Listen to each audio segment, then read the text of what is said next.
श्रावण महिन्यानिमित्त सुप्रसिद्ध राजज्योतिषांत्रिक श्री माधव गुरुजी यांचा खास उपक्रम श्रावण सत्संग आणि साधना.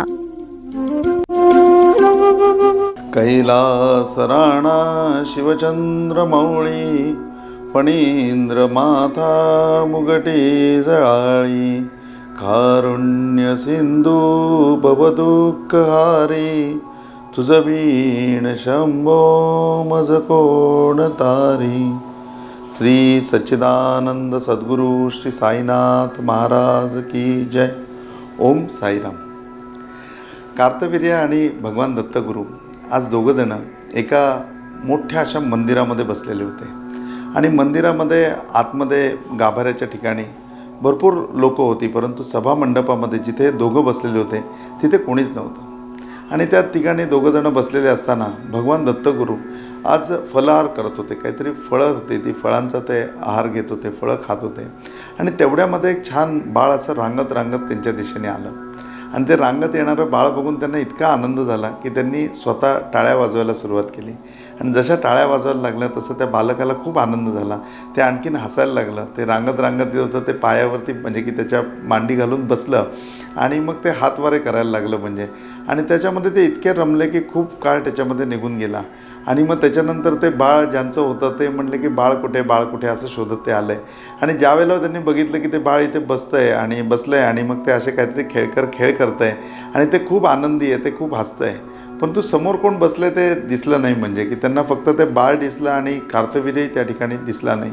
आणि कार्तवीर्याला ते मोठं म्हणजे की असं अप्रूप वाटलं की अरे ह्या लोकांना म्हणजे की आपण दोघंही दिसत नाही, म्हणजे भगवान दत्तगुरू दिसत नाही तर ठीक आहेत की ते खरोखरी देव आहेत, म्हणजे की ते दिसत नाही तर म्हणजे की मान्य आहे, परंतु मीही त्यांना दिसत नाही आहे. म्हणून त्यांनी थोडं पुढे मागे होऊन त्यांचं लक्ष आपल्याकडे जाईल असा प्रयत्न केला. पण भगवान दत्तात्रय गुरूंनी एक कटाक्ष त्याच्याकडे टाकला आणि म्हणले तुला वाटतंय का तू त्यांना दिसतोय म्हणून. त्यावेळेला ते हसले आणि काहीच बोलले नाही कार्तवीर्य त्यांच्यापुढे. आणि मग त्याच्यानंतर त्या बाळाला घेऊन ते बाळ असंच कुठेतरी रमलं आहे, काय बघतं आहे, काय खेळतं आहे, मुलांचं असंच असतं, अशा करत गप्पा करत ते त्या बाळाला घेऊन लांब गेले, ज्या बाळाचे आई वडील कोण असतील ते. आणि मग त्याच्यानंतर या दोघांमध्ये संवाद सुरू झाला. मग त्या संवादाच्या वेळेला कार्तवीर्य म्हणतो की अहो तुम्ही त्यांना दिसले नाही हे ठीक आहे, पण मीही त्यांना दिसलो नसेल का? आणि जर मी त्यांना दिसलो नसेल तर त्याचं कारण काय तुम्ही मला आत्ताच्या आत्ता सांगा. ते म्हणले जाऊ दे रे, एवढ्या सगळ्या गोष्टींचा कुठे तुला छोट्या छोट्या गोष्टींमध्ये सांगत राहायचं. एक दिवस येईल त्या दिवशी तुला सगळं कळेल म्हणून. आणि या छोट्या छोट्या गोष्टींचा कधी विचार नको करत जाऊ.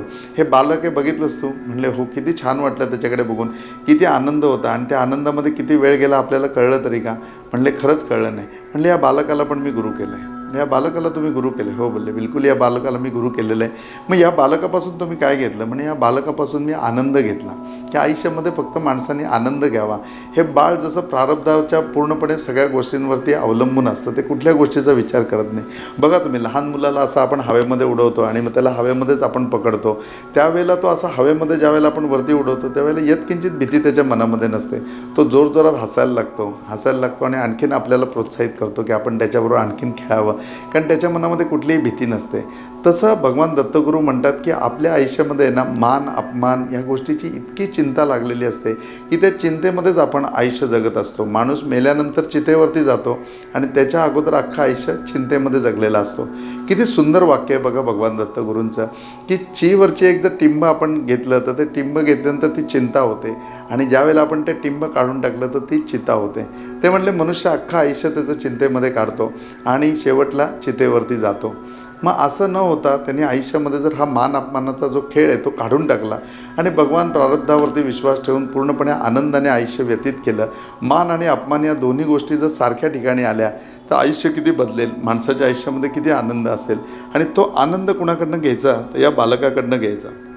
त्याच्यामध्ये कार्तवीर्याला ते आवर्जून म्हणतात मनुष्य हा प्राणी म्हणजे मनुष्य हा इतका सुंदर आणि इतका त्याला म्हणजे की प्रदानता केलेली आहे, इतका की तो भाग्यवान आहे की 3 प्रकारचे आनंद त्याच्या वाटायला येतात.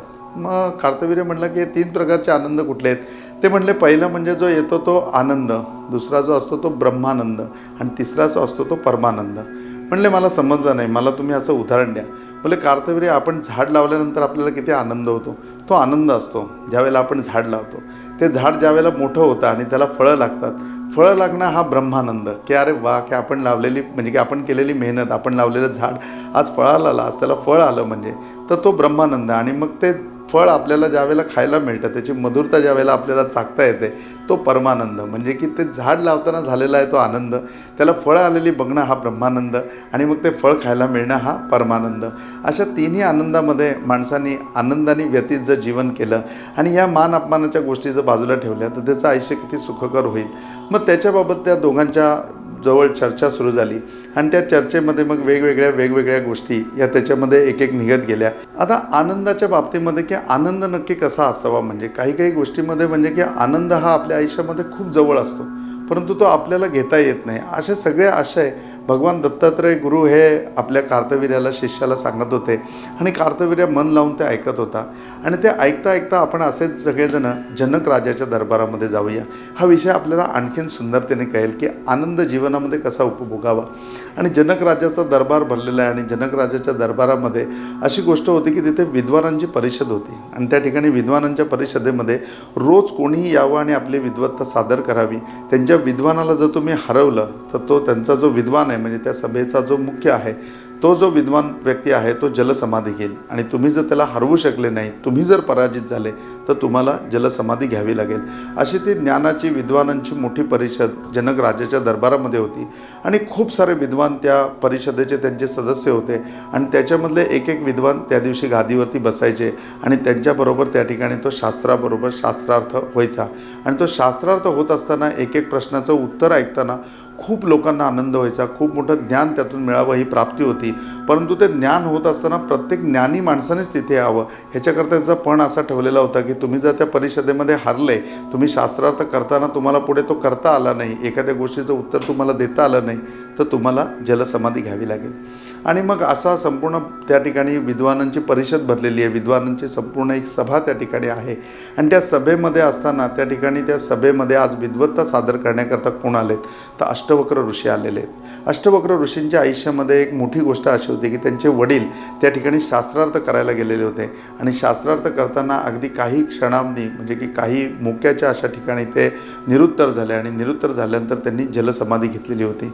त्यावेळेला अष्टवक्रांच्या लहानपणापासून हे डोक्यामध्ये होतं की आपल्याला त्या विद्वान परिषदेमध्ये जायचं आहे आणि त्या विद्वान परिषदेमध्ये जाऊन आपल्याला आपली विद्वत्ता सादर करायची. आणि मग ती विद्वत्ता ज्यावेळेला आपल्याला सादर करता येईल तिथे आपण ज्यावेळेला जिंकू त्यावेळेला पूर्णपणे पृथ्वीवरती आपल्याला विद्वान म्हणून घोषित केलं जाईल. आणि त्याहून मोठी गोष्ट म्हणजे की माझ्या वडिलांचं स्वप्न साकार होईल. या अपेक्षेने अष्टवक्र ऋषी निघाले. आता अष्टवक्र ऋषींकडे इतकं ज्ञान होतं आणि त्यांचं शरीर होतं ते अष्टवक्र म्हणजे 8 ठिकाणी वाकडं होतं. तर कथेमध्ये असं लिहिलेलं आहे की अष्टवक्र ऋषी कधीच कुणाच्या आधाराशिवाय कुठेही उभे पण राहू शकत नव्हते. म्हणून त्यांच्याजवळ एक सुंदर त्यांच्यापेक्षा उंच अशी काठी असायची, ज्या काठीवर जोर देऊन ते आपलं शरीर पुढे ढकलायचे आणि अशा प्रकारे ते व्यतीत जीवन करत होते, रस्ता चालत होते. आणि मग असं आपलं शरीर ढकलत काठीवर ते त्या विद्वान परिषदेमध्ये आले. आणि विद्वान परिषदेमध्ये आल्याच्या नंतर सगळेजण त्यांना बघून त्यांचं रूप बघून जोरजोरात ते विद्वान लोक हसायला लागले. आणि ते इतके जोरात हसायला लागले की ते हास्यसुद्धा इतकं अपमानास्पद वाटेल की असं वाटेल की इथूनच मागे निघून जावं. परंतु ते अष्टवक्र ऋषी होते, त्यांनी 1 मिनिट लक्ष दिलं सगळ्यांकडे, सगळ्यांचे ते चेहरे त्यांनी हसताना बघितले आणि पुढच्या क्षणाला त्याहून मोठ्या आवाजामध्ये हसायला सुरुवात केली. इतक्या मोठ्या आवाजामध्ये हसायला सुरुवात केली की ती सभा 1 मिनिटांनी शांत झाली. आणि शांत आल्यानंतरही ते हसत राहिले. ते हसत राहिल्यानंतर जनक राजांनी दोघांकडेही बघितलं, एकदा अष्टवक्र ऋषींकडे बघितलं आणि एकदा त्या विद्वान परिषदेकडे बघितलं. आता जनक राजाची दृष्टी पडल्याच्या नंतर दोघंही जण शांत झाले. तिथे अष्टवक्र ऋषीसुद्धा शांत झाले आणि इकडे हे विद्वानसुद्धा शांत झाले. मग त्या विद्वानांकडे बघून त्यांनी प्रश्न विचारला की तुम्ही का हसताय म्हणून, तुम्ही का हसताय म्हणून. आणि काही उत्तर येत नाही म्हणल्यानंतर त्यांनी अष्टवक्र ऋषींना विचारलं की तुम्ही का हसताय म्हणून. ते म्हणले की जनक राजांना पहिलं तिने अभिवंदन केलं आणि अभिवंदन करून सांगितलं की ते हसले ना म्हणून मी हसलो, तुम्ही पहिलं त्यांना कारण विचारा. त्यावेळेला कारण विचारल्यानंतर एक विद्वान उभे राहिले आणि म्हणले की तुम्ही परिषदेला आलाय, तुम्ही कसे दिसताय, एक विदूषक जसा असेल त्या विदूषकासारखे तुम्ही दिसताय आणि तुमचं रूप बघून कुणालाही हसायला नाही येणार तर काय रडायला येणार का, कुणी हसलं तर आम्ही काय मोठा गुन्हा केला, तुमच्याकडे बघून हसायलाच येत आहे. हे त्यांचं उत्तर झाल्याच्या नंतर सभा शांत झाली. जनक राजा शांत होते, त्यामुळे कोणी काही फाजील त्या ठिकाणी उपद्व्याप केले नाही. आणि त्यांनी या ठिकाणी आपल्या अष्टवक्र ऋषींकडे बघितलं. अष्टवक्र ऋषी हसून राजाला म्हणाले की जनक राजा, ही विद्वानांची परिषद आहे आणि माझी विद्वत्ता इथे सादर करायला आलो आहे, तर माझ्या रूपाकडे बघून हे हसायला लागलेत. ह्याच गोष्टीचं मला मोठं नवल वाटलं की परीक्षा नक्की कशाची आहे, माझ्या रूपाची आहे का माझ्या बुद्धीची आहे. त्यांच्या या एका प्रश्नामुळे विद्वान परिषद अक्षरशः थोबाडीत मारल्यासारखी शांत झाली आणि मग परिषदेमधल्या शास्त्रार्थाला सुरुवात झाली. शास्त्रार्थाचा सुरुवात करत असताना एक एक विद्वान त्यांच्यासमोर येत राहिले आणि प्रत्येक विद्वान हा पूर्णपणे निरुत्तर होत होता. शास्त्रार्थ इतका जबरदस्त चाललेला होता की जनक राजासुद्धा काही क्षण विसरून गेला की आपण नक्की कुठे आहोत आणि आपल्यासमोर काय चाललं आहे. आणि असं करता करता जनक राजाच्या दरबारामध्ये 24 विद्वान होते. 24च्या 24 विद्वान त्या ठिकाणी पूर्णपणे निरुत्तर झाले आणि आता 24 जणांना जलसमाधी घ्यायला तयार करायचं. त्यावेळेला जनक राजा हात जोडून उभा राहिला आणि म्हणला की तुमच्या ज्ञानाचं आणि तुमचं किती वर्णन करावं, किती कौतुक करावं हे मला समजत नाही. म्हणजे आणि तुम्ही या ठिकाणी भगवान परमेश्वराचंच काहीतरी रूप असल्यासारखं मला वाटतं आहे. मी तुम्हाला दंडवत करतो, साष्टांग दंडवत मी तुम्हाला घालतो, कोटी कोटी प्रणाम करतो आणि तुमची परीक्षा घ्यायची नाही, परंतु मला पण इथे एक प्रश्न विचारायचा आहे, तर मी विचारू शकतो का, त्याचं तुम्ही मला उत्तर द्याल का. त्याच्यावरती अष्टवक्र ऋषी आनंदाने म्हणले की जनक राजा, तुझ्या मनामध्ये कुठलाही प्रश्न असेल तर तू विचार, मी त्याचं शास्त्रार्थामध्ये तुला उत्तर देईन. आणि जनक राजाने एक सुंदर प्रश्न त्या ठिकाणी अष्टवक्र ऋषींना विचारला की हे खरं का ते खरं. प्रश्न एकदम कोड्यामधला आहे आणि प्रश्न असा विचारला की हे खरं का ते खरं. याच्यावरती अष्टवक्र ऋषी होते ते हसले आणि म्हणले की जर ते खरं ना तर राजा हे खरं. एवढं उत्तर दिल्यानंतर राजा निरुत्तर झाला. राजाला जे प्रश्नाचं उत्तर हवं होतं ते उत्तर प्राप्त झालं. मग त्या सगळ्या विद्वानांना त्यांनी प्रश्न विचारला की हाच प्रश्न मला उत्तर दिले, आता तुम्ही मला उत्तर द्या की हे खरं का ते खरं. त्याच्यावरती एकही विद्वानाला उत्तर देता आलं नाही. ते सगळे विद्वान पुन्हा एकदा निरुत्तर झाले. त्यावेळेला जनक राजाने अष्टवक्र ऋषींना विचारलं की तुम्ही या प्रश्नाचं जे उत्तर दिलं तर मी सुद्धा त्या गोष्टीचं आकलन करू शकत नाही. तुम्ही मला उत्तर दिलं आणि आपल्या बोलीभाषेमध्ये सांगितलं, आमच्या सामान्य माणसाच्या भाषेमध्ये सांगितलं तर ते मला जास्त भावेल आणि मला समजेल. त्यावेळेला ते म्हणले की राजा, तू प्रश्न विचारलास की हे खरं का ते खरं, म्हणजे स्वप्न खरं का वस्तुस्थिती खरी. आणि मी हे सांगितलं जर वस्तुस्थिती खरी तर मग स्वप्न खरं. आत्ता पोझिशन अशी असते की आपण सगळेजण स्वप्न बघतो, हे झोपेमध्ये असताना बघतो आणि मग आपल्याला असं वाटतं की स्वप्न खरंच सत्यात उतरेल का, आणि मग ते कधी उतरतं आणि कधी उतरत नाही. परंतु जागेपणी जर स्वप्न बघितलं तर ते निश्चितपणे तुमचं प्रत्यक्षामध्ये उतरू शकतं. त्या ठिकाणी APJ अब्दुल कलाम आपले माजी राष्ट्रपती होते, त्यांचं एक सुंदर वाक्य होतं की स्वप्न ती म्हणजे जी तुमची झोप उडवतात आणि स्वप्न ती नाही की जी तुम्ही झोपेमध्ये बघता. त्याच उत्तराला अपेक्षित असं उत्तर इथे हे होतं की स्वप्न म्हणजे की हे सत्य का ते सत्य, तर ते सत्य तर हे सत्य. म्हणजे जर जागरूकता असेल की जर त्यामध्ये वास्तविकता असेल तर ते निश्चितपणे सत्य होईल. जनक राजाला खूप आनंद झाला आणि त्यांनी सांगितलं की या 24च्या 24 जणांना जलसमाधी द्या आणि तुम्ही या ठिकाणी ते पद ग्रहण करा, त्या विद्वान परिषदेचे तुम्ही अध्यक्ष बना.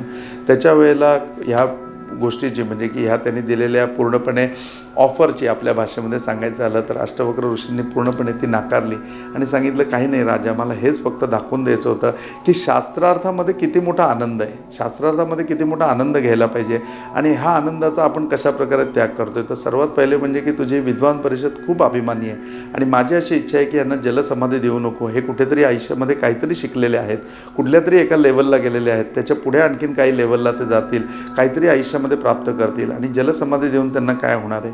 मी यांना पूर्णपणे अभय देतो की माझी अशी इच्छा आहे की जर या सभागृहामध्ये तुला जर मी विद्वान वाटत असेल तर ही परिषदेचा आणि हा जो आत्ताचा आहे हा विषय इथेच संपूया. इथे विद्वानांनी यावं, शास्त्रार्थ करावा, इथून काहीतरी शिकून आपल्या घरी जावं आणि त्या ज्ञानाचा प्रचार संपूर्ण भारतवर्षमध्ये किंवा संपूर्ण पृथ्वीवरती या विश्वामध्ये करावा. ही विश्वाची संकल्पना आहे आणि ही आपण जोपासली पाहिजे. जनक राजांनी अष्टवक्र ऋषींचे ते विचार ऐकले, त्यांच्यापुढे नतमस्तक झाला आणि 24 विद्वानांनाही आनंद झाला की आपल्याला जलसमाधी घ्यावी लागणार नाही आहे आणि ते सुद्धा अष्टवक्र ऋषींच्या ठिकाणी नतमस्तक झाले. हे नतमस्तक झाल्याच्या नंतर अष्टवक्र ऋषींनी त्यांना एकच आशीर्वाद दिला की आयुष्यामध्ये निर्भय राहा आणि आयुष्यामध्ये आनंदी राहा. किती महत्त्वाचा आशीर्वाद दिला बघा. आपल्या आयुष्यामध्ये भय आहे म्हणून आपल्या आयुष्यामध्ये आनंद नाही आहे, आपल्या आयुष्यामध्ये सुख नाही आहे का, आता आपल्या आयुष्यामध्ये कायम आपल्याला भय आहे, ते म्हणजे दुःखाचं. आपल्याकडे भय आहे ते म्हणजे मृत्यूचं. या भयामुळे ना आयुष्यामधला आनंद आपल्याला घेता येत नाही. तर ही भीती आपल्याला आपल्या आयुष्यामधनं घालवायला पाहिजे, हे भय आपल्याला आपल्या आयुष्यामधनं घालवायला पाहिजे आणि कायमस्वरूपी आनंदी राहायला पाहिजे. त्या बालकासारखं कार्तवीर्य, तू आनंदी राहशील ना, त्या बालकाप्रमाणे हसशील ना, हे सगळं ऐकल्यानंतर खरोखरी हसत हसत कार्तवीर्याने ते कबूल केलं. आणि आज कुठेतरी दत्तगुरूंची आपल्याकडनं पण अपेक्षा आहे की अरे तू पण आनंदी राहा ना. तू लोकलनी जातोयस, भरपूर गर्दी असते, तू ऑफिसमध्ये जातोस, तिथेसुद्धा कामाचा तुझ्यावरती बोज असतो, पण हे सगळं असताना तू आनंदामध्ये राहा ना. तुझ्यामध्ये ती विद्वत्ता आहे ना, तू ते नक्की म्हणजे की त्या पदापर्यंत पोचला आहे म्हणून तुला एवढं रोज ऑफिसमध्ये बोलवलं जातं ना. तू महिनाभर काम करतो त्याचं तुला यथेच्छ मूल्यमापन दिलं जातं ना, तुला पगार दिला जातो ना. म्हणजे तू पहिलं हे तर समज ना की तू विद्वान आहेस म्हणजे. आणि मग तू विद्वान आहेस तर मग तू भय टाकून दे आणि तू कायम आनंदी राहा. आज हा आनंद घेऊन आपण इथेच थांबूया. ओम साईराम.